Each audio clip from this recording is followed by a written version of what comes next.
everybody. I'm excited to represent Green Teach for Opportunity as you host the ChemFest science event today, Igniting Futures Through Chemistry at ICPA Ibom Comprehensive Secondary School. The focus of my presentation is on the green talent that the world needs and the fact that Nigeria has got it. You know that, but let me underscore a few points. For one thing, you have exceptional youthful energy, and it's not just about age. Yeah, sure, a large percentage of your population is younger than 30, but it's also about mindset, and it's about seeing the world's problems through the frame of inventive solutions. That is just the mindset that your region and the whole world needs, which is one of the reasons why so many young people from Nigeria are leading sustainable development initiatives all across the world. You also have a high level of dedication to teaching and learning, as you can see in your event today. Moreover, you have very ambitious workforce development goals related to sustainable development. As I talk with people in Nigeria, not everyone knows about that, so let's explore that further together. Why am I speaking with you today? I come originally from Los Angeles, California, where sometimes we couldn't go out and play at recess because the pollution levels were so high and so dangerous. And I remember sometimes we would play different ball games and I would be walking home from school and my lungs would hurt and I would feel trapped in my body and wondering what was wrong.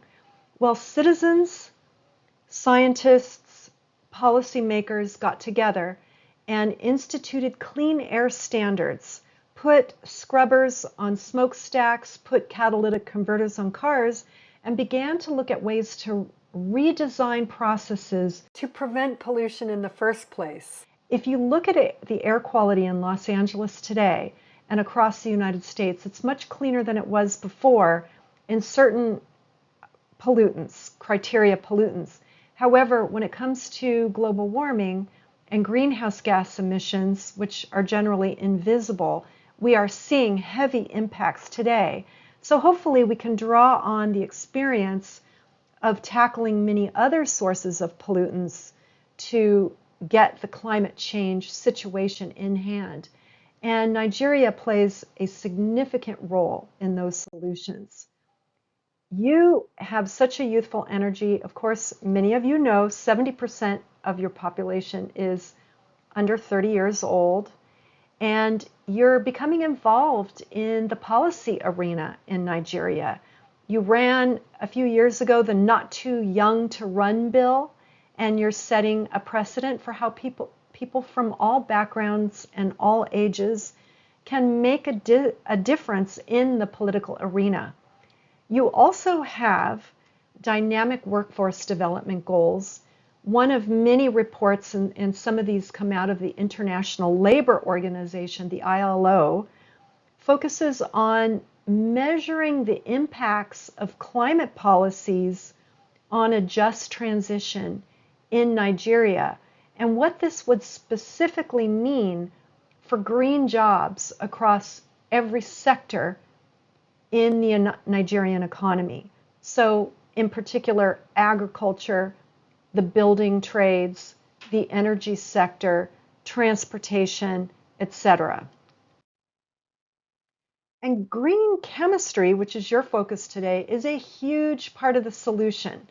There are many precedents around the world that show that we are making changes in how we produce goods and services from the very beginning point of design through mining to manufacturing and beyond. And you think of a couple of companies like Patagonia. That's an international clothing business. They sell other things too, but it's an outdoors and sporting goods company. They're reformulating materials and eliminating certain red list chemicals from the production process. They're also reclaiming materials in their manufacturing. Eileen Fisher, similarly, is aiming for a circular economy without waste and trying to figure out how to do that across their operations. For example, Interface has experienced an 81% decline in waste sent to landfills since 1996, and many other sustainability benchmarks. And these company initiatives translate to new jobs and new roles. For example, George Bandy Jr. here is the former vice president of sustainability at Interface, and he and I have worked together just a little bit about 20 years ago, and I have witnessed his career trajectory, which has been amazing. He consults with CEOs all across the world on how to decarbonize their supply chains. And then there's Carmen Gamma, just one of hundreds of examples of new roles for sustainability around the world. She's the director of circular design. What a title! Isn't that interesting?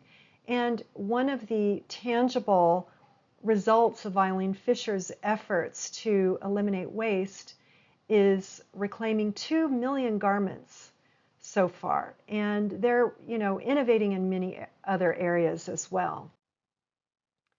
The roles emerging for young people in Nigeria, especially those who have a secondary education at a minimum, and ideally a bit of post-secondary education and a certificate. So encourage your girls and boys to go on a little bit beyond secondary school when it's possible in many of these sectors, because there are roles in transportation, warehousing, packaging, in reclamation and retail, in mining and manufacturing and materials process and design. Essentially, the entire supply chain is being closed so that materials are reclaimed, we're using clean, renewable energy, we're eliminating waste, we're producing closer to home when possible, so we're creating shorter supply chains, which means we're decentralizing quite a bit, and we're providing many new roles. But there's a gap between the supply of green talent, you might say, or those graduates who have sustainability skills, and employer demand. And the data provides different snapshots of what that means. For example, there was an environmental report card conducted twice over a decade that has some interesting findings about the green skills gap. I co-authored that with the head of Princeton Survey Research Associates International, Mary McIntosh, 2 times in 2001 and 2008. Looking at about 1,000 colleges and universities across the US. LinkedIn has also produced a couple of green skills studies looking at their vast database of nearly 1 billion people, and has also shown a gap in the available supply of sustainability or green talent.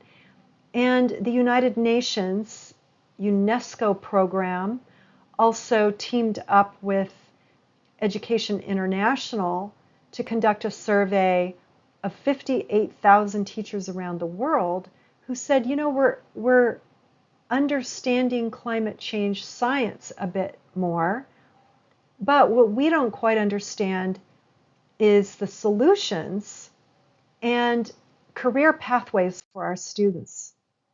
So to recap, the environmental report card was a study of about 1,000 colleges and universities across the United States and a few in Canada. And we looked at 2-year and 4-year schools, private and public schools, and we came to some very interesting conclusions. For instance, unless students study biology or environmental science, they're very unlikely to graduate with much of an understanding of natural systems, of human climate impacts, or of solutions to correct the balance. And you know where the gap was biggest? In 4 areas: health sciences, engineering, business, and of all places, education. Again, that study was conducted by PSRAI with NWF, and it was Mary McIntosh and myself with a team leading that study. The Global Green Skills Reports by LinkedIn, conducted in 2022 and 2023, also show a gap in many sectors. There are some industries that are stepping forward more quickly than others. One area coming forward very quickly with green and sustainability skills and job demand is finance. And this should be encouraging again to you in Nigeria, because when LinkedIn looked at where the strength is around the world in green finance, one of the top countries was Colombia in South America.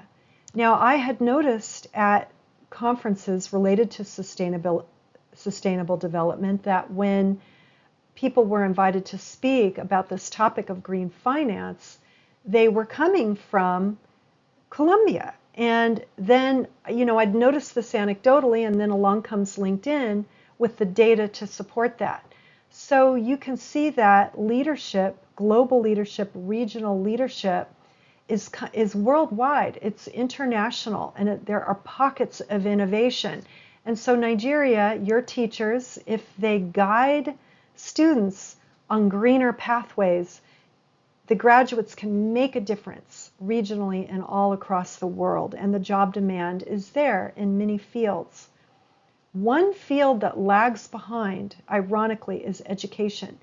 Even though education has stepped up to green operations and facilities, the educational system, the curriculum is lagging behind. And so it's needing to step up to prepare students, the next generation, with these green skills in demand. The third study by UNESCO of 58,000 teachers, again, this was 2021, so a recent study. Teachers all across the world, in Mexico, the United States, Saudi Arabia, you name it, said, we get climate change science now. We understand it better, but we don't quite understand the pathways and the job demand and the skills required for our students. So it's very important what you're doing with the Green Chemistry Initiative today. What can educators do about green job demand and the skills gap? Well, you can do many things. You can host conferences like you are today. I will focus on 3 and then give you one bonus suggestion. So the first is to explore green or greening career paths with students locally or globally. So explore those paths. Work with the career planning and guidance counselors with the local employers. And secondly, compare and contrast the precedents. In other words, look to the companies, the organizations in Nigeria, regionally, and around the world across various industries and sectors, and ask yourself, where are the green precedents? What do you admire? And what is it about those initiatives that is most hopeful? What are they doing? Maybe you can reverse engineer their choices to better understand the reasons for those choices and the mechanics, the systems, the governance behind those choices. That will give you a much better idea of the skill requirements, which staff are involved in the solutions, and what the job demand is. So you don't always get at job demand and career paths directly. Looking at precedents is very important, and you can kind of untangle what the skill requirements and the skills opportunities and the innovation opportunities are. And thirdly, establish a two-way dialogue with employers. Why do I say 2 ways? Because the demand and supply go both ways. Teachers aren't just hearing from employers about the job demand and skills and sort of blindly preparing students based on that existing demand. Teachers and students are also informing that demand by asking critical questions, forming relationships, starting pilot projects at the schools, and working together with the employers to see what is possible. Encouraging entrepreneurship is the bonus opportunity. That's the 4th way educators can bridge the green skills gap. it's less common across the various curricula for educators and guidance counselors to focus on entrepreneurship, because after all, most of the best and well-paying jobs for students are going to be in existing firms where employers are looking to hire skilled talents. It's a much safer bet too. Most of us would graduate and we want a good job.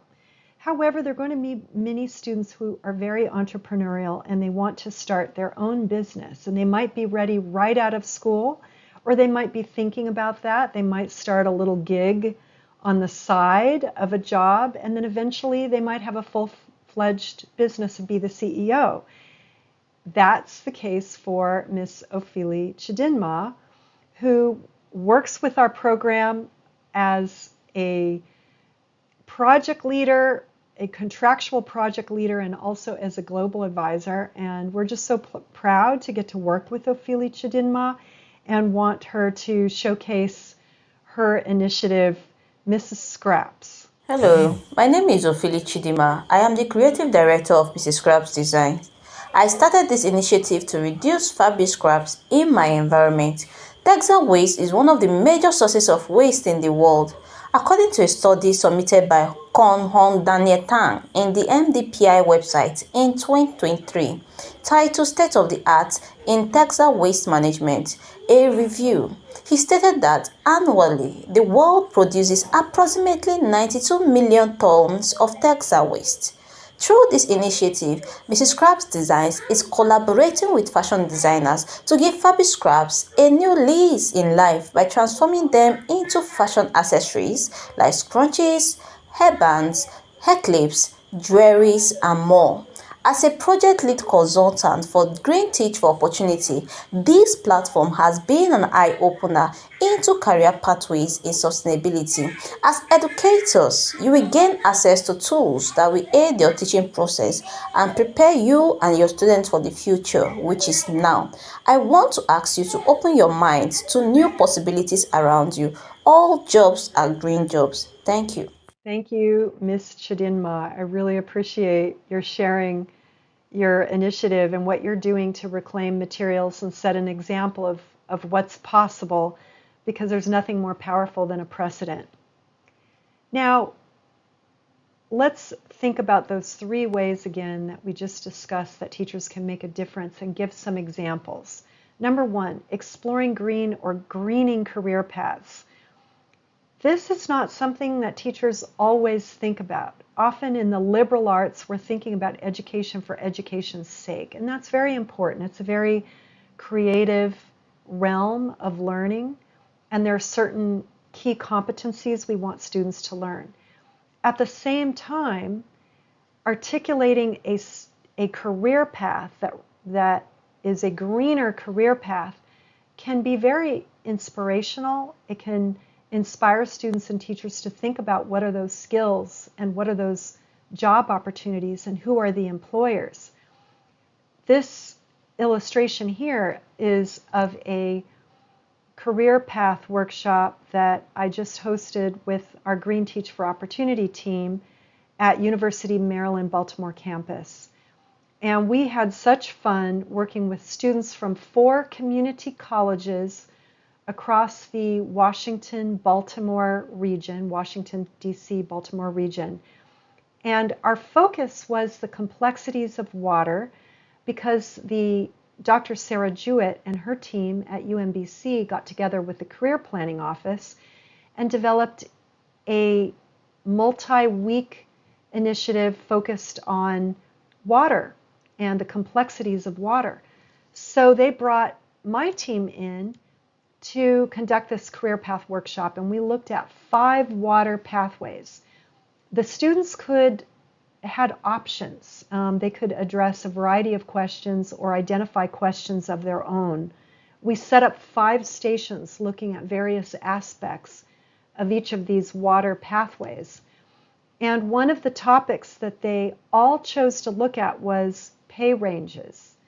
And when they realized that the pay range for these water-related positions that incorporate sustainability goals and skills were higher than they thought, they were pretty excited, and not one student didn't look at the pay ranges. And so I was surprised by that because it was an optional question, and it shows that at least for this workshop, the students were concerned about making a decent living and a family supporting wage.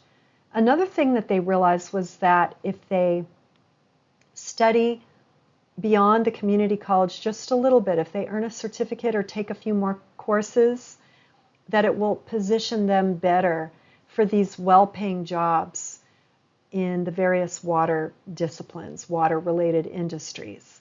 So water as a career is very important to sustainability, and working with students to articulate those career paths can be a powerful and illuminating and inspirational experience.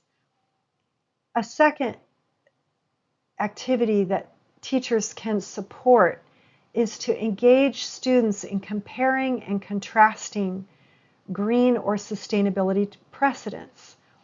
And I talked a little bit about the benefits of that, but here's an illustration where we used with our GEM course beta. GEM stands for Mastery of Green Skills Education, where we brought teachers together in a virtual setting to learn about greening career pathways for their students across the disciplines.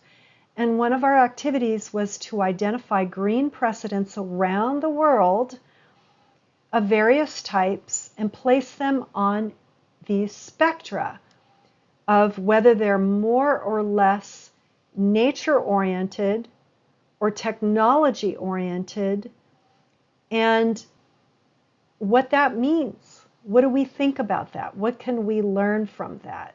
Those aren't the only criteria for evaluating the level of sustainability of these various precedents, but it is an instructive way to think about sustainability.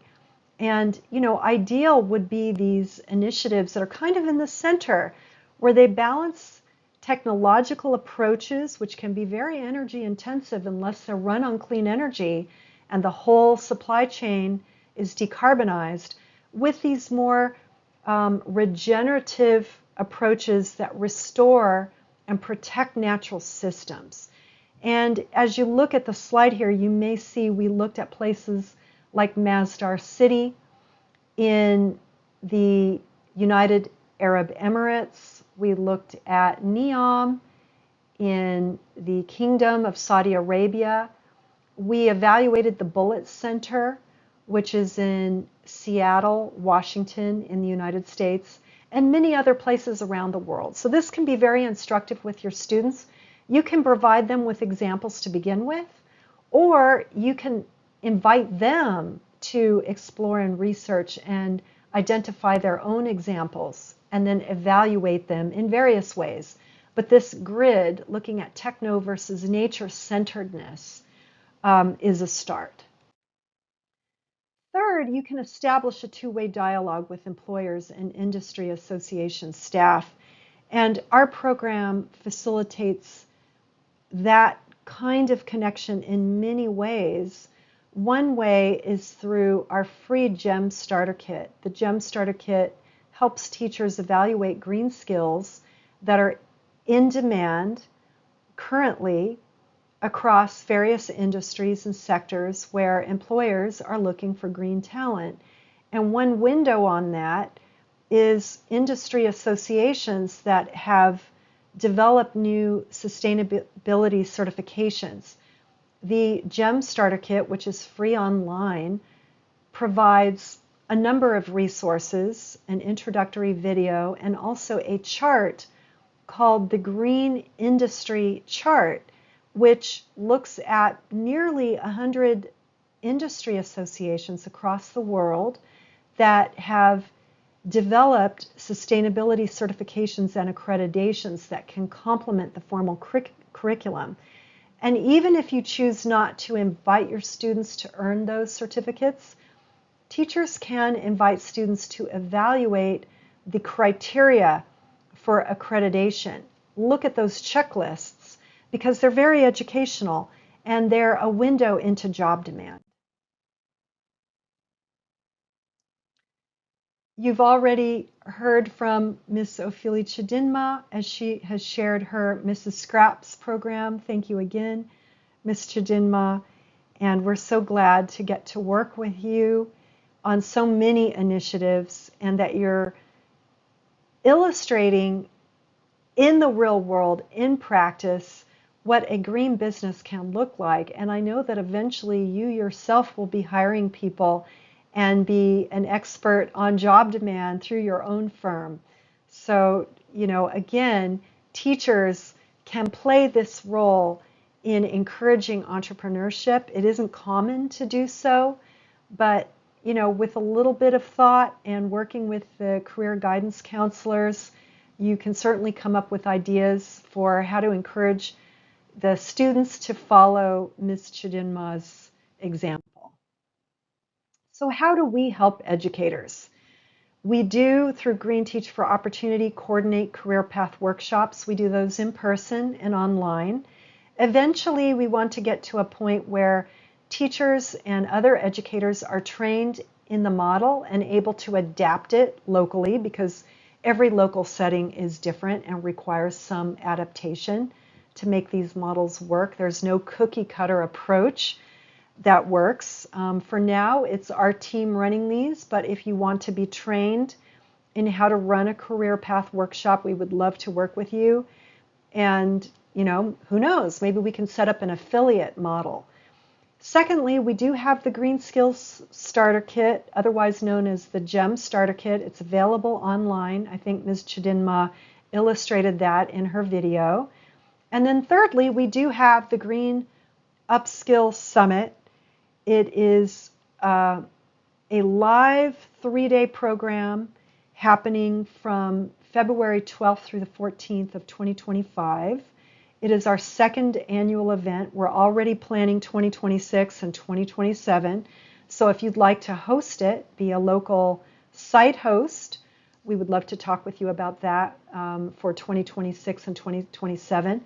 If you just want to log on and join us for free in February 2025, we heartily welcome you, and you can even pre-register online. And I just want to encourage you again, if you're thinking about the Green Career Path workshops, you are considering things like, how do you articulate the courses, degrees, certifications, the skills, the roles, the experiences, the employers, the locations, and the salaries. And so when we help you with that first piece, the career path workshops, those are the kinds of things that we're working with you on. When we articulate the career paths, we provide tools. For example, we have a career planning template with examples of how to illustrate with students these various opportunities. And we ask specific kinds of questions that you then fill in based on specific occupations and roles in diverse fields and industries. The GEM Starter Kit, again, is available online. You just go to gto.eco. And the Green Upskill Summit, here's an illustration of what we call the Green Career Mentors. They are the employers who speak with educators and students about real world job demand and roles and opportunities for your graduates, and what a green job looks like on a day-to-day basis. What are the skills? What are the tools?